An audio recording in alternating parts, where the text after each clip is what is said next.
मुलाकात के मैं आपसे पॉलिटिकल मायने समझना चाहता हूं और दूसरा 23 तारीख को ये लोग एक ग्रेटर मीटिंग कर रहे हैं, बड़ी रैली कर रहे हैं पटना में। उसमें ये सारे जिनके भी छोटे छोटे भी मतभेद हैं भुलाकर इकट्ठे हो रहे हैं। और तीसरा आपसे प्रश्न है, मायावती को ये लोग अनटचेबल क्यों मानते हैं? देखिए, केजरीवाल इस देश में एक ऐसी पार्टी को लेकर चल रहे हैं जो राष्ट्रीय फलक पर अपनी उसने तेजी से पहचान बनाई है। इसमें कोई शक नहीं कि उनकी 2 राज्यों में सरकार है और वो 2 मुख्यमंत्री एक साथ चलते हैं। ये अध्यादेश को राज्यसभा में गिराने के लिए समर्थन मांगने निकले हैं, लेकिन पिछले 9 साल से मोदी की सरकार चल रही है और कभी कोई अध्यादेश उनका राज्यसभा में गिरा नहीं। तो उनके अध्यादेश तो पारित हो जाते हैं, पारित हो जाएंगे, लेकिन इस बहाने केजरीवाल राष्ट्रीय स्तर पर एक माहौल बना रहे हैं और लोगों को, दलों को जोड़ने की कोशिश में हैं। देखिए, लोकसभा चुनाव से पहले देश के कई राज्यों में चुनाव हैं, खास तौर से मध्य प्रदेश, छत्तीसगढ़, राजस्थान। ये जो इलाके हैं इन पर केजरीवाल की नज़र है और राजस्थान में उन्होंने अपनी ताकत बढ़ा दी है। तो वो भी वहाँ पर उससे पहले अध्यादेश की स्थिति क्या होगी? देखिए, समीकरण जो कहता है कि बीजेपी के पास 93 सांसद हैं राज्यसभा में, 11 राजग के हैं, सहयोगी दल के उनके, लेकिन विपक्ष के पास 133 हैं। ऐसे तो पास नहीं होना चाहिए, लेकिन आज तक 9 साल में बीजेपी के सारे अध्यादेश पास हुए हैं, कोई गिरा भी नहीं। ये जो कुछ आस और उम्मीद है केजरीवाल को, वो उनको सुप्रीम कोर्ट से हो सकती है। जब सुप्रीम कोर्ट खुले तब वो कोई निर्णय दे। लेकिन एक आदमी आया जिसने कहा कि मैं आम आदमी हूँ और धरना दे दे के वो मुख्यमंत्री बन गए, 3 बार सरकार बनी और वो पंजाब में भी सरकार बना ले गए। अब मोदी कहते हैं कि ये सब रेवड़ी बांटते हैं, वो कहते हैं कि ये रेवड़ी बांटते हैं, और दोनों अपनी अपनी सरकारें बना के सफलतापूर्वक चल रहे हैं। केजरीवाल का बड़ा इतिहास रहा, वो तो गवर्नर के घर पे भी सोफा पे धरना दिए, कई दिन सो के लेट के। तो ऐसा नेता तो अपने आप में अजूबा है, लेकिन योजनाएं भी उनकी टक्कर की देती हैं बीजेपी को, जिसकी वजह से बीजेपी उनको दिल्ली में नहीं हरा पा रही है, परेशान है। एक तरह से कहिए केजरीवाल ने परेशान कर रखा है बीजेपी को।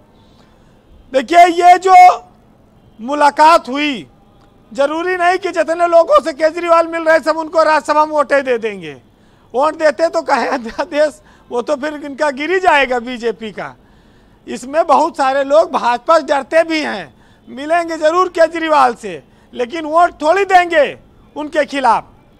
तो ये तो देखिए, राष्ट्रीय स्तर पर जब लोकसभा का चुनाव आएगा तब के लिए एक माहौल बन रहा है।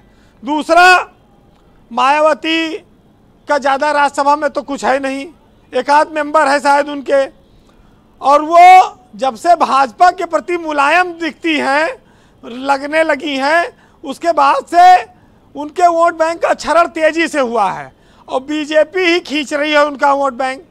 तो वहाँ लोगों को मालूम है कि यहाँ ज़्यादा समय देने से कोई बहुत लाभ होने वाला नहीं है, क्योंकि उत्तर प्रदेश की जो सियासत है, वो जो आपने कहा कि बीजेपी का पावर हाउस है, यहाँ पर योगी एक ऐसा चेहरा है जो मोदी और योगी की जो जोड़ी है वो सफाया कर रही है, लगातार चुनाव में वो जीत रहे हैं।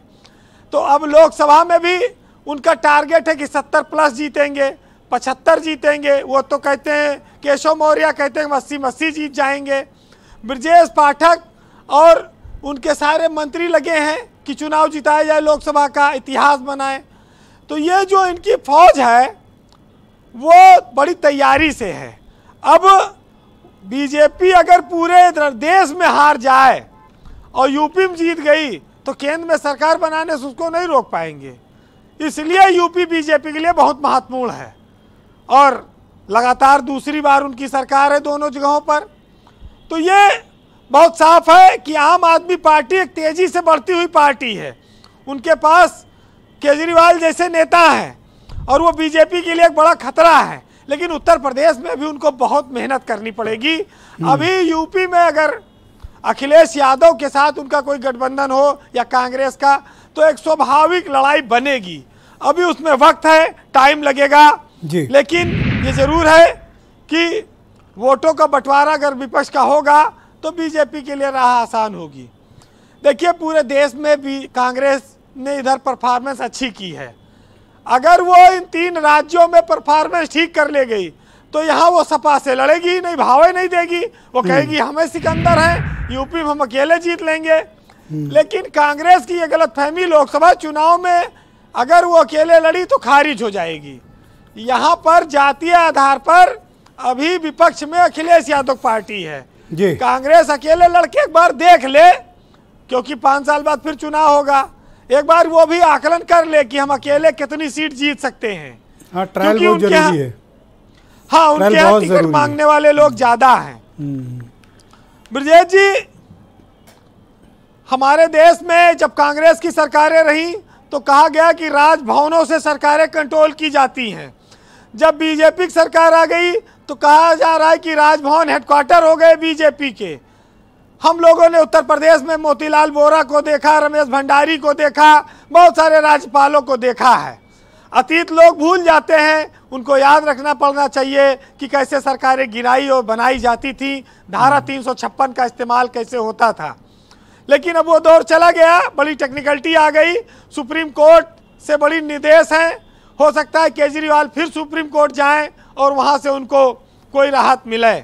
लेकिन गवर्नर के आगे दिल्ली में उनकी मजबूरी है। गवर्नर के लोकतंत्र में चुनी हुई सरकारों को अधिकार होना चाहिए, लेकिन जब गवर्नर की सरकार चलाना है तो चुनाव का करे कराते हो।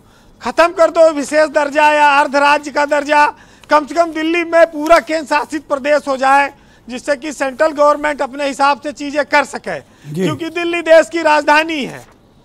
और सरकार को चाहिए अध्यादेश की लड़ाई के बजाय दर्जा खत्म करे कि आगे अब दिल्ली में तो चुनाव ना हो, और हो तो पूर्ण राज्य का चुनाव हो। वो संभव नहीं है। बहरहाल सुनिएगा, एक दिन मैंने कहा था, केजरीवाल के बहुत पुराने साथी हैं, गवर्नर से उनके संघर्ष चलते रहते केजरीवाल का, उस पर उन्होंने लिखा है जी कि अधूरी कहानी के किसी किरदार जैसे हैं, और जहां खबरें दबावों में हैं उस अखबार जैसे हैं। और हमें तो जनता ने दिल के चुनावों में जिताया है, मगर गवर्नर के यहाँ बंधक सरकार जैसे हैं। सुरेंद्र राजपूत बड़े दबाव में है कि अभी शेर का जवाब वो आपका कैसे देंगे। समीर सिंह